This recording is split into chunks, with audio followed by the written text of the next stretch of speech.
Assalamualaikum warahmatullahi wabarakatuh. Selamat pagi dan salam sejahtera. Perkenalkan, nama saya Muhammad Sabri, berasal dari PTB 4 Regional 3, Pamko. Saya merupakan peserta PLDP 2 Angkatan ke-31. Pada saat ini saya menjabat sebagai masinis kepala di pabrik pengolahan inti sawit Tandun.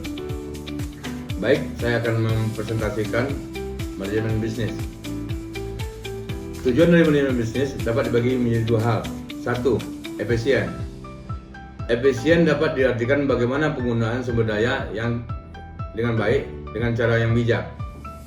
Yang kedua, efektif. Efektif dapat diartikan bagaimana membuat keputusan yang tepat dan berhasil menerapkannya. Konsep manajemen dalam organisasi dapat dibagi menjadi tiga hal. Input.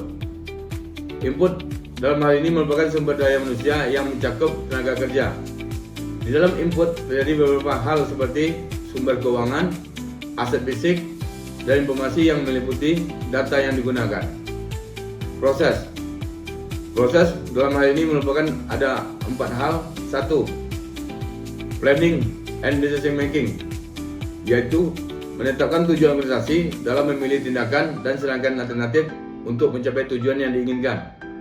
Dua, organizing, yaitu menentukan bagaimana kegiatan dari sumber daya yang dialokasikan.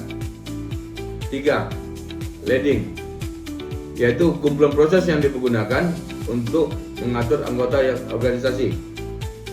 Empat, controlling, yaitu proses memantau jalannya organisasi menuju tujuan yang tercapai. Output. Output dalam hal ini telah meliputi efisien dan efektif. Dalam menjalankan bisnis untuk mencapai tujuan yang dipimpin oleh seorang manajer untuk mengendalikan bisnis guna tercapainya dari tujuan yang ditetapkan. Tipe manajer dalam dikelompokkan menjadi dua hal. Satu, level manager. Level manager dapat dibagi menjadi tiga, yaitu top manager. Top manager didefinisikan sebagai kelompok kecil eksekutif yang mengolah organisasi secara keseluruhan. Middle manager. Middle manager didefinisikan sebagai sekelompok manajer dalam organisasi yang bertanggung jawab menjalankan kebijakan dan mengawasi serta mengkoordinir manajer tingkat bawahnya. Baseline manager. Baseline manager didefinisikan sebagai manajer yang mengawasi dan mengkoordinasikan aktivitas layanan operasional. Area manager.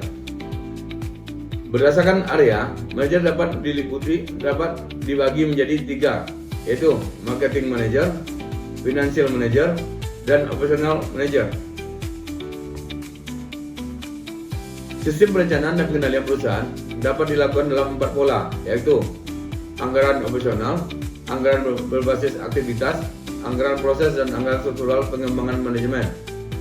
Untuk ukuran kinerja dan kompensasi manajemen, hal yang menjadi kegunaan anggaran dapat juga dibagi menjadi empat hal. Menyelaraskan dengan rencana strategis, koordinasi, bagian dari tanggung jawab, sebagian dasar evaluasi kinerja, intermediate problem solving, dan decision making. Organisasi sebagai sistem terbuka meliputi beberapa hal diantaranya teknologi, sosial budaya, politik, dan hukum, serta ekonomi. Metode pendekatan dinamika sistem dalam menyelesaikan permasalahan terdiri dari 6 langkah, yakni 1. Identifikasi dan definisi dari masalah. 2. Konsep kualifikasi sistem. 3. Formulasi model. 4. Simulasi dan validasi. 5. Analisa dan pengembangan kebijakan, serta penerapan. Demikian presentasi manajemen bisnis. Saya ucapkan terima kasih. Assalamualaikum warahmatullahi wabarakatuh.